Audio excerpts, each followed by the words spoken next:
6 മാസത്തിലേറെയായി കൂലി കിട്ടാതെ വലയുന്ന തൊഴിലുറപ്പ് തൊഴിലാളികൾക്ക് വരുമാനം ഉറപ്പിക്കാനായി ബദൽ മാർഗങ്ങൾ ഏർപ്പെടുത്തുന്നു. കാർഷിക മേഖലയിലെ തൊഴിലുകൾ തൊഴിലുറപ്പ് പദ്ധതിയിലെ തൊഴിലാളികളെ ഏൽപ്പിച്ചാണ് പ്രതിസന്ധി പരിഹരിക്കുന്നത്. പാലക്കാട് ജില്ലയിലെ നെല്ലായ പഞ്ചായത്ത് ഇതിനായി പദ്ധതി ആവിഷ്കരിച്ചു കഴിഞ്ഞു. ഈ തൊഴിലുറപ്പ് തൊഴിലാളികളെ കൃഷിയുമായി ബന്ധപ്പെടുത്തി, കാർഷിക മേഖലയുമായി ബന്ധപ്പെടുത്തി അത് കൃഷിയെ പരിപോഷിപ്പിക്കാൻ വേണ്ടി ഉപയോഗിക്കാം.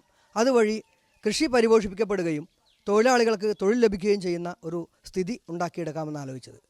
അങ്ങനെ ഞങ്ങൾ കർഷകരുമായി ആലോചിച്ചു, അവർ അതിന് തയ്യാറായി. തൊഴിലാളികളുമായി സംസാരിച്ചു, അവരും ഈ കാർഷിക മേഖലയിൽ പണിയെടുക്കുന്നതിന് തയ്യാറായി. കാർഷിക മേഖലയിൽ തൊഴിലാളികളെ കിട്ടാത്ത സാഹചര്യമായതിനാൽ 600 രൂപയോളം ദിവസക്കൂലി നൽകേണ്ടി വന്നിരുന്നു. കർഷകർക്ക് ഇത് കൂടുതൽ ബാധ്യതയുണ്ടാക്കുന്ന സാഹചര്യത്തിലാണ് തൊഴിലുറപ്പ് തൊഴിലാളികളെ കാർഷിക മേഖലയിലേക്ക് കൊണ്ടുവരുന്നത്. 300 രൂപ ദിവസക്കൂലിയായി നിശ്ചയിച്ചുകൊണ്ടാണ് പഞ്ചായത്ത് പദ്ധതി ആവിഷ്കരിച്ചിട്ടുള്ളത്.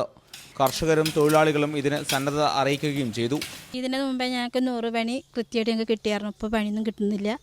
പിന്നെ അത് എടുത്തതിൻ്റെ പൈസ ഒന്നും ഞങ്ങൾക്ക് കിട്ടിയിട്ടില്ല. ഇപ്പോൾ ഞങ്ങൾ തുടർച്ചയായിട്ട് പണി എടുക്കാനുള്ള തയ്യാറാണ്. ഇത് മുമ്പോട്ട് പോകണമെന്നാണ് ഞങ്ങളുടെ വിചാരം. അപ്പോൾ എല്ലാ കാര്യത്തിനും ഞങ്ങൾ മുമ്പിലേക്ക് ഇറങ്ങും, പ്രവർത്തിക്കുകയും ചെയ്യും. 850ലധികം തൊഴിലാളികളാണ് നെല്ലായ പഞ്ചായത്തിൽ മാത്രം പദ്ധതിയിൽ രജിസ്റ്റർ ചെയ്തിട്ടുള്ളത്. സമീപ പഞ്ചായത്തുകളിലേക്കും കാർഷിക ആവശ്യങ്ങൾക്കായി തൊഴിലാളികളെ ലഭ്യമാക്കും. നിശ്ചയിച്ച തുകയ്ക്ക് പുറമെ യാത്രാ ചെലവ് കൂടി നൽകണമെന്ന് മാത്രം. പദ്ധതി കാർഷിക മേഖലയ്ക്കും ഏറെ സഹായകരമാകും. 300 രൂപയാണ് നമ്മൾ കൂലി വെച്ചിട്ടുള്ളത്. കാരണം ഏറ്റവും കുറവ്, അപ്പോൾ ഒരു ഭക്ഷണം പോലും കൊടുക്കണ്ടെന്നുള്ള ലെവലിലാണ് നമ്മൾ കൂലി വെച്ചിട്ടുള്ളത്. അപ്പോൾ അത് കാരണം ഒരുപാട് കൃഷിക്കാർ നമ്മൾ പണി ചെയ്യാതെ നിൽക്കുന്നുണ്ട്.